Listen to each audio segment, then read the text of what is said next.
आदाब। KP news 24/7 में आपका स्वागत है। मैं मुस्तफा आदिल। आइए सबसे पहले देखते हैं मुख्य समाचार। इस महीने उम्मीदवारों की पहली सूची जारी कर सकती है कांग्रेस। कांग्रेस नेता सिद्धरामैया ने ये बात कही।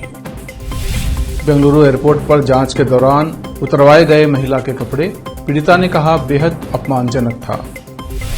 महाराष्ट्र के 3 सरकारी बिजली कंपनियों के हजारों कर्मचारी 72 घंटे की हड़ताल पर।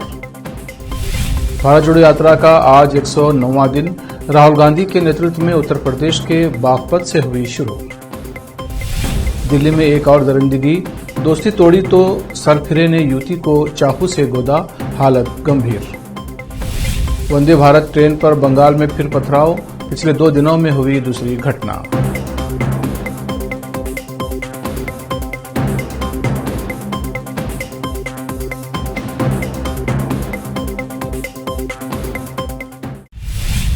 अब समाचार विस्तार से। कांग्रेस विधायक दल के नेता सिद्धरामैया ने मंगलवार को कहा कि इस महीने 2023 के विधानसभा चुनाव के लिए पार्टी उम्मीदवारों की पहली सूची की घोषणा करने की योजना बनाई जा रही है।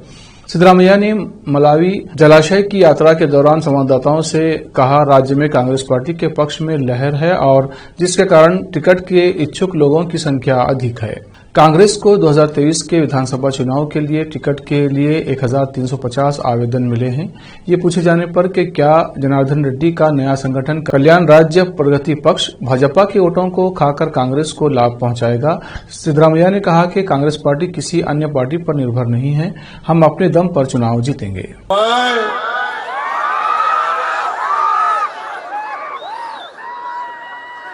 नरेंद्र मोदी और मुंदे ನೀವು ನಾಯಿ ಮರಿಗಳ ತರ ಇರ್ತೀರಿ.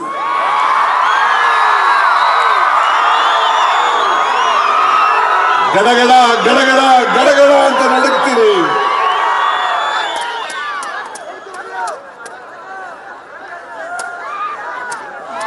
ಹದಿನೈದನೇ ಹಣಕಾಸಿನ ಆಯೋಗದಲ್ಲಿ ಇಂಟ್ರಿಮ್ ರಿಪೋರ್ಟ್ ನಲ್ಲಿ ಶಿಫಾರಸು ಮಾಡಿದ್ರು. 15ನೇ ಹಣಕಾಸಿನ ಆಯೋಗ 5,495 ಕೋಟಿ ರೂಪಾಯಿಗಳನ್ನು ಕರ್ನಾಟಕ ರಾಜ್ಯಕ್ಕೆ ವಿಶೇಷ ಅನುದಾನವಾಗಿ ಕೇಂದ್ರ ಸರ್ಕಾರ ಕೊಡಬೇಕು ಅಂತ ಹೇಳಿತ್ತು। मंगलवार को बेंगलुरु में कांग्रेस नेता मंसूर खान ने प्रेस मीट के दौरान युवाओं के लिए एक महत्वपूर्ण संदेश दिया। उन्होंने कहा कि हमारे देश के युवाओं को शिक्षा पर ज्यादा ध्यान देना चाहिए, साथ ही राजनीतिक और सामाजिक गतिविधियों में बढ़ चढ़ कर भाग लेना चाहिए, क्योंकि देश के युवा ही देश का भविष्य होते हैं। मंसूर खान ने कहा कि हमारे देश की 60% जनसंख्या युवा है। अगर ये युवा राजनीतिक और सामाजिक गतिविधियों में भाग लेंगे तो देश को आगे बढ़ाने में सहायक बनेंगे। बेंगलुरु से केपी न्यूज के संवाददाता मुजीबुर रहमान की रिपोर्ट।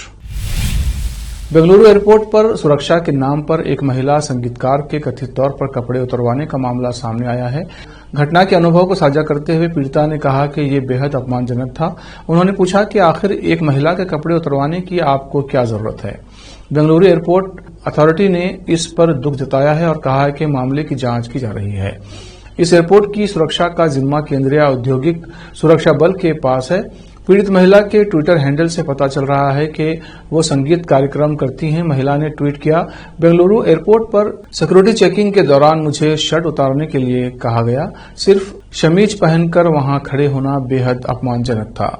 इस दौरान लोगों का आपको अजीब तरह से देखना बेहद मुश्किल क्षण थे।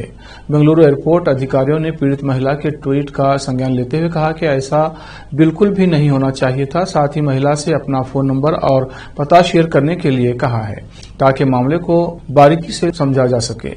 अधिकारी ने कहा, हमें इस घटना का दुख है और ऐसा नहीं किया जाना चाहिए था। हमने इस घटना की गंभीरता को देखते हुए मामले को CISF के सामने उठाया है। महाराष्ट्र की 3 सरकारी बिजली कंपनियों के हजारों कर्मचारी बिजली कंपनियों के निजीकरण के विरोध में बुधवार से 72 घंटे की हड़ताल पर चले गए। उन्हें राज्य सरकार द्वारा महाराष्ट्र आवश्यक सेवा रखरखाव अधिनियम लागू किए जाने के बीच ये कदम उठाया है। कर्मचारी संघ के एक नेता ने ये जानकारी दी। वहीं सरकार ने संबंधित अधिकारियों को राज्य में बिजली की सामान्य आपूर्ति सुनिश्चित करने के लिए सभी आवश्यक कदम उठाने का निर्देश दिया है। महाराष्ट्र राज्य विद्युत कर्मचारी संघ के महासचिव कृष्णा ने मीडिया को बताया कि आधी रात से शुरू हुई इस हड़ताल में तीनों कंपनियों के हजारों कर्मचारी हिस्सा ले रहे हैं। उन्होंने कहा कि राज्य भर में शांतिपूर्ण ढंग से विरोध किया जा रहा है और प्रदर्शनकारी कर्मचारी अपने प्रतिष्ठानों के बाहर बने पंडालों में बैठे हैं। भोईर ने बताया कि राज्य सरकार ने उन्हें बैठक के लिए बुलाया है और उप मुख्यमंत्री देवेंद्र फडणवीस दोपहर करीब 1 बजे सहादरी गेस्ट हाउस में कर्मचारी संघ की कार्य समिति के सदस्य से मुलाकात करेंगे। राष्ट्रीय स्वयंसेवक संघ से प्रेरित एक संगठन द्वारा संरक्षित सोने की स्याही से लिखी 16वीं सदी की दुर्लभ कुरान मंगलवार को महाराष्ट्र के नागपुर में शुरू हुई 108वीं भारतीय विज्ञान कांग्रेस में प्रदर्शन के लिए रखी गई है। सोने की स्याही वाली कुरान प्रदर्शित करने वाली संस्था के एक पदाधिकारी ने बताया कि दुनिया में इस पवित्र ग्रंथ की ऐसी केवल 4 प्रतियां हैं। आईएससी प्रदर्शनी में नागपुर स्थित रिसर्जेंस फाउंडेशन द्वारा लगाए गए एक स्टॉल पर कुरान की प्रति और कुछ प्राचीन पांडुलिपियां प्रदर्शित की गई हैं। इनमें से कई को सदियों पुराने माना जा रहा है। आरएफ भारतीय शिक्षण मंडल की अनुसंधान शाखा है। मंडल की वेबसाइट के अनुसार शिक्षा के क्षेत्र में योगदान के लिए इसका गठन किया गया था। कांग्रेस की भारत जोड़ो यात्रा उत्तर प्रदेश के बागपत स्थित मवीकला में रात्रि विश्राम के बाद बुधवार सुबह 6 बजे पार्टी के पूर्व अध्यक्ष राहुल गांधी के नेतृत्व में फिर शुरू हुई। कांग्रेस नेता राहुल गांधी की भारत जोड़ो यात्रा का आज 109वां दिन है। राहुल गांधी की यात्रा 10 राज्यों के 47 जिलों से गुजर चुकी है और अब तक 3100 किलोमीटर पैदल चल चुके हैं। भारत जोड़ो यात्रा ने कल यूपी में प्रवेश किया था और आज राहुल गांधी बागपत होते हुए शामली पहुंचेंगे। यूपी की यात्रा में प्रियंका गांधी भी राहुल गांधी के साथ हैं। वहीं जयंत चौधरी खुद तो यात्रा में शामिल नहीं हो रहे, पर आरएलडी के कार्यकर्ता यात्रा का स्वागत करेंगे। कल यूपी में ही यात्रा में फारूक अब्दुल्ला शामिल हुए थे। ठिठुरन भरी कड़ाके की सर्दी के बीच रवाना हुई यात्रा में राहुल गांधी फिर एक सफेद टी शर्ट पहनकर निकले। उनके साथ बड़ी संख्या में लोग हाथों में तिरंगे लेकर रवाना हुए। इस मौके पर कांग्रेस के वरिष्ठ नेता जयराम रमेश और पार्टी प्रदेश अध्यक्ष ब्रिजलाल खाबरी समेत अनेक वरिष्ठ नेता भी मौजूद रहे। अब वक्त है एक ब्रेक का। ब्रेक के बाद जल्द लौटते हैं। हिंदुस्तान के हर कोने में हम हैं मौजूद। 24 घंटे हालात पर गहरी नजर, खबरों से जुड़े चुपते सवालात और आपको दिखाता है धार्मिक, सामाजिक, राजनीतिक, लोकल और इंटरनेशनल न्यूज की सबसे बेहतर कवरेज, जो आपको रखती है हर पल बाखबर। देश और दुनिया भर की खबर के लिए देखते रहें केपी न्यूज 24/7। बीदर शहर के प्रसिद्ध Hindi news channel KP news 24/7 के लिए फुल टाइम या part time good looking female news anchor की जरूरत है।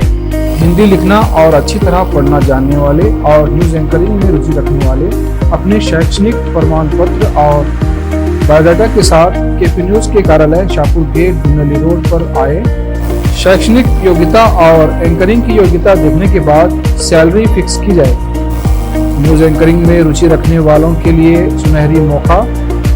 इसके अलावा बीदर जिले के सभी तालुकों से और तेलंगाना, आंध्र प्रदेश, महाराष्ट्र के क्षेत्रों से केपी न्यूज के लिए रिपोर्टर्स और न्यूज राइटर्स की जरूरत है। मीडिया रिपोर्टिंग और न्यूज लिखने का अनुभव रखने वाले लोग केपी न्यूज के कार्यालय पर आए या इस ईमेल आईडी पर अपना बायोडाटा भेजें। kpnews24/7@gmail.com। अधिक जानकारी के लिए इन नंबर्स पर संपर्क करें 8088830876 9945283920। दुनिया में शिक्षा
403334।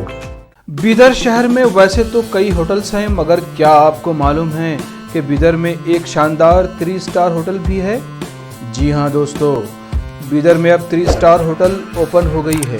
बीदर से जनवाड़ा रोड पर खुले वातावरण और सुखद पर्यावरण में अपनी बेहतर सर्विस से ग्राहकों का मन मोह लेने वाली वाइब होटल्स, जहां पर इंडियन, चाइनीज, कॉन्टिनेंटल और साउथ इंडियन खाना कम कीमत पर उपलब्ध है। वही फूड क्वालिटी वो सब वगैरह अच्छा है और कॉकटेल के लिए फैमिली सब आ सकते हैं। क्वालिटी भी अच्छा है और they should come and taste the food and the prices are normal, it is not high and all.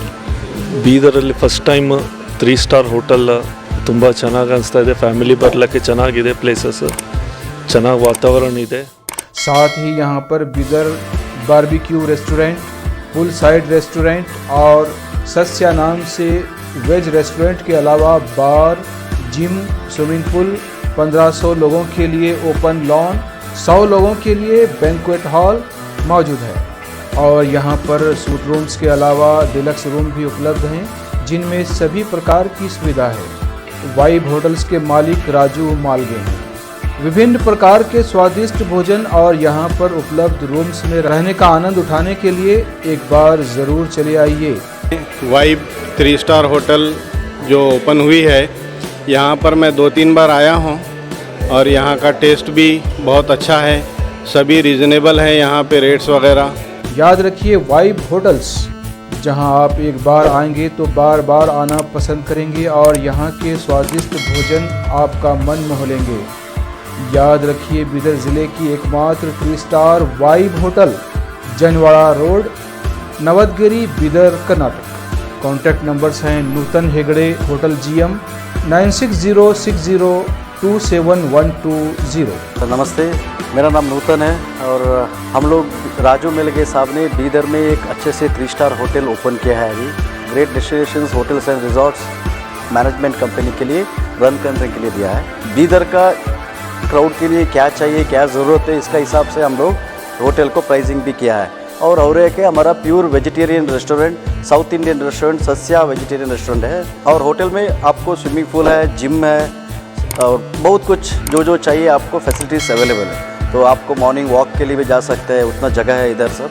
So please सब लोग एक बार आके हमारा खाना और हमारा सर्विस, रूम्स एंड हॉस्पिटैलिटी को एंजॉय करके आपका सपोर्ट देने के लिए चाहते हैं। रिसेप्शन का नंबर है 8482460982।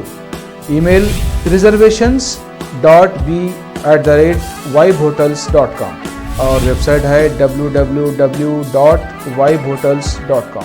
ब्रेक के बाद फिर एक बार आपका स्वागत है। आइए देखते हैं आगे के समाचार। दिल्ली के आदर्श नगर में दोस्ती तोड़ने पर युवक ने युवती को चाकू से गोद डाला। सनसनीखेज वारदात सीसीटीवी में कैद हो गई। पीड़िता के गले, पेट और हाथ पर जख्म हो गए हैं। पीड़िता को बाबू जगजीवन राम अस्पताल में भर्ती कराया गया है। पीड़िता का वरिष्ठ डॉक्टरों के नेतृत्व में इलाज चल रहा है। जानकारी के अनुसार 2 जनवरी को आदर्श नगर इलाके में एक युवती को चाकू से गोदने के आरोप में 22 वर्षीय सुखविंदर को गिरफ्तार किया गया। दोनों दोस्त थे। बाद में दोनों के बीच किसी बात को लेकर दरार आ गई थी। इस पर आरोपी ने युवती को चाकू से गोद डाला। वारदात को अंजाम देने के बाद आरोपी मौके से फरार हो गया। 21 वर्षीय पीड़िता परिवार के साथ केवल पार्क एक्सटेंशन क्षेत्र में रहती है। पीड़िता DU के SOL से BA की पढ़ाई कर रही हैं। पीड़िता और आरोपी सुखविंदर की दोस्ती 5 साल पहले हुई थी। आरोपी परिवार को पसंद नहीं था, इसलिए पीड़िता ने उससे धीरे धीरे दूरी बनाना शुरू कर दी। वो आरोपी से बात नहीं कर रही थी। हावड़ा और न्यू अल्पाईगुड़ी को जोड़ने वाली वंदे भारत एक्सप्रेस को हरी झंडी दिखाए जाने के कुछ ही दिनों बाद पश्चिम बंगाल में ट्रेन पर पिछले 2 दिनों में 2 बार पथराव की घटना हुई है। हालांकि घटना में किसी को चोट नहीं आई है। मुख्य दरवाजे का सिर्फ एक शीशा प्रभावित हुआ था। ट्रेन अपने समय से गंतव्य के लिए पहुंची गई। राज्य में 24 घंटे के भीतर इस ट्रेन पर पथराव की यह दूसरी घटना है। घटना को लेकर राज्य में सत्ताधारी दल TMC और प्रमुख विपक्षी पार्टी के आरोप प्रत्यारोप देखने को मिल रहे हैं।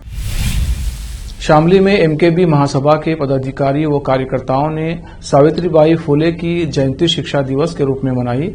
वहीं सावित्रीबाई फुले की प्रतिमा पर पुष्प अर्पित कर सावित्रीबाई के मार्गदर्शन पर चलने का संकल्प लिया। इस दौरान दर्जनों लोगों ने बढ़ चढ़कर भाग लिया। बता दें, मामला जनपद शामली के श्रीपाल विहार कॉलोनी का है, जहां पर एमकेबी महासभा से महिला अध्यक्ष रेखा चौहान के आवास पर एमकेबी महासभा के तत्वाधान में सावित्रीबाई फुले की जयंती शिक्षा दिवस के रूप में मनाई गई। इस दौरान सावित्रीबाई फुले की प्रतिमा के सामने सभी पदाधिकारी व कार्यकर्ताओं ने पुष्प अर्पित कर सावित्रीबाई फुले के मार्गदर्शन पर चलने का संकल्प लिया। वहीं महासभा से राष्ट्रीय अध्यक्ष दीपक कुमार बालान ने सावित्रीबाई फुले के जीवन पर प्रकाश डालते हुए बताया कि महिलाओं सहित पुरुषों में शिक्षा की अलग जगाने वाली सावित्रीबाई फुले का संघर्ष आज हम लोगों के जीवन में एक ज्योति के रूप में प्रकाश उत्पन्न कर रहा है। एमकेबी महासभा से राष्ट्रीय महासचिव मास्टर विजय पाल ने बताया कि सावित्रीबाई फुले की जयंती आज शिक्षा दिवस के रूप में मनाई गई है। एमकेबी महासभा से महिला अध्यक्ष रेखा चौहान ने सभा को संबोधित करते हुए बताया कि सावित्रीबाई फुले ने महिलाओं और पुरुषों को शिक्षित करने में जो योगदान दिया है उसको हमें भूलना नहीं चाहिए। इस दौरान एमकेबी सभा के पदाधिकारी व कार्यकर्ताओं सहित दर्जनों लोगों ने कार्यक्रम में बढ़ चढ़कर भाग लिया। शामली जनपद उत्तर प्रदेश से केपी न्यूज के संवाददाता आजाद खान की रिपोर्ट। मध्य प्रदेश में हत्या के आरोपी बीजेपी नेता मिश्री चंद गुप्ता के 4 मंजिला होटल को प्रशासन ने जमींदोज कर दिया है। 13 घंटे से ज्यादा योजना बनाने और 60 डायनामाइट लगाकर होटल को मंगलवार रात करीब 7:30 बजे ढाया गया। आरोपी का होटल जयराम पैलेस मकरोनिया चौराहे के पास स्थित है, जिसे प्रशासन ने अवैध बताकर ढा दिया। इस दौरान पुलिस प्रशासन की टीमें वहां तैनात रहीं। दरअसल 22 दिसंबर की रात मकरोनिया चौराहे पर 30 साल के जगदीश यादव उर्फ जग्गू की जीप से कुचलकर हत्या कर दी गई थी, जो निर्दलीय पार्षद किरण यादव का भतीजा था। किरण यादव ने मिश्री चंद गुप्ता की पत्नी मीना को पार्षद चुनाव में 83 वोट से हराया था। हत्या का आरोप मिश्री चंद गुप्ता समेत 8 लोगों पर लगा था, जिसमें 5 आरोपी पहले ही गिरफ्तार हो चुके हैं, जबकि मिश्री चंद गुप्ता समेत 3 आरोपी फरार हैं। बीजेपी ने मिश्री चंद गुप्ता को पार्टी से निकाल दिया है।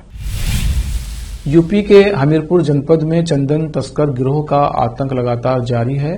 सैदर कोतवाली क्षेत्र के सिंह महेश्वर मंदिर परिसर में लगे बेशकीमती चंदन के पेड़ों को चोरों ने अपना निशाना बनाते हुए चौथी बार चंदन के पेड़ काटकर चोरों ने गायब करने की कोशिश की है। बता दें कि हमीरपुर जनपद में सिंह महेश्वरी मंदिर परिसर में बेशकीमती चंदन के कई पेड़ लगे हुए हैं। इन चंदन के पेड़ों को देखकर चंदन तस्कर गिरोह सक्रिय है और मौका देख पूर्व में भी कई बार चंदन के पेड़ गायब कर चुके हैं। इस बार भी घात लगाए बैठे चंदन चोरी बीती रात मौका पाकर पेड़ काट रहे थे कि काटने की आवाज सुनकर दुकानदार ने शोर मचाया। दुकानदार के शोर मचाने की आवाज सुनकर चंदन तस्कर मौके से पेड़ छोड़कर फरार हो गए। सूचना पाकर कोतवाली पुलिस मौके पर पहुंची, लेकिन चंदन चोर गिरोह मौके से भाग निकले थे। चंदन तस्कर चौथी बार भी पुलिस के हाथ नहीं लग सके हैं। अब चंदन चोर गिरोह पुलिस का सरदर्द बन गए हैं। हमीरपुर यूपी से केपी न्यूज के संवाददाता रमाकांत विश्वकर्मा की रिपोर्ट। आखिर में फिर एक बार देखते हैं मुख्य समाचार। इस महीने उम्मीदवारों की पहली सूची जारी कर सकती है कांग्रेस। कांग्रेस नेता सिद्धरामैया ने ये बात कही। बेंगलुरु एयरपोर्ट पर जांच के दौरान उतरवाए गए महिला के कपड़े, पीड़िता ने कहा बेहद अपमानजनक था। महाराष्ट्र के 3 सरकारी बिजली कंपनियों के हजारों कर्मचारी 72 घंटे की हड़ताल पर। भारत जोड़ो यात्रा का आज 109वां दिन राहुल गांधी के नेतृत्व में उत्तर प्रदेश के बागपत से हुई शुरू। दिल्ली में एक और दरिंदगी, दोस्ती तोड़ी तो सरफिरे ने युवती को चाकू से गोदा, हालत गंभीर। वंदे भारत ट्रेन पर बंगाल में फिर पथराव, पिछले 2 दिनों में हुई दूसरी घटना।